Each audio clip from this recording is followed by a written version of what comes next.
दशम अध्याय, जन्म के बाद आत्मा को मिलने वाले 7 संकेत, चेतावनी जो जीवन बदल दे।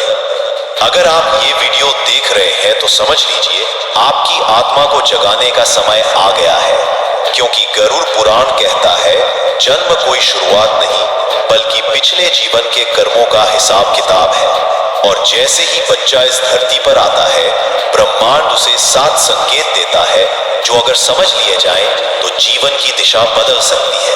माँ के गर्भ की पीड़ा से बाहर निकलकर जब आत्मा एक नवजात रूप में जन्म लेती है, तब वो सिर्फ रोता नहीं है, वो रोता है बीते हुए पापों की स्मृति में और उस मार्गदर्शन की पुकार में जो उसे अगले जीवन में चाहिए। गरुड़ पुराण कहता है ब्रह्मा, विष्णु, महेश और यम चारों मिलकर आत्मा को 7 अदृश्य संकेत देते हैं ताकि वो अपने जीवन का उद्देश्य समझ सके। पहला संकेत, जन्म के समय की चीख। ये चेतावनी है कि ये जीवन आसान नहीं होगा और पहले ही दिन से संघर्ष शुरू हो चुका है। दूसरा संकेत, माँ का स्पर्श। ये करुणा है जो बताती है कि इस जीवन में प्रेम के बिना मुक्ति असंभव है। तीसरा संकेत, पहला अन्न।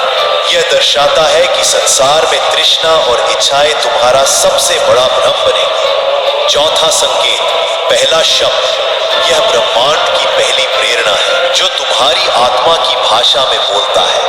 पांचवा संकेत, पहला दुख। एक स्मरण है कि यह संसार माया है और हर सुख की उम्र सीमित है। छठा संकेत, पहला सवाल। जब बालक प्रश्न करना शुरू करता है, ब्रह्मांड उसे खोज की राह दिखाता है। सातवां और अंतिम संकेत, आत्मा की पहली तड़प। जब बच्चा बिना कारण रोता है, वो रोता है उस सच्चाई के लिए जिसे उसने जन्म से पहले अनुभव किया था।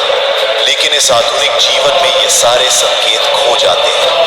माता पिता उन्हें नजरअंदाज करते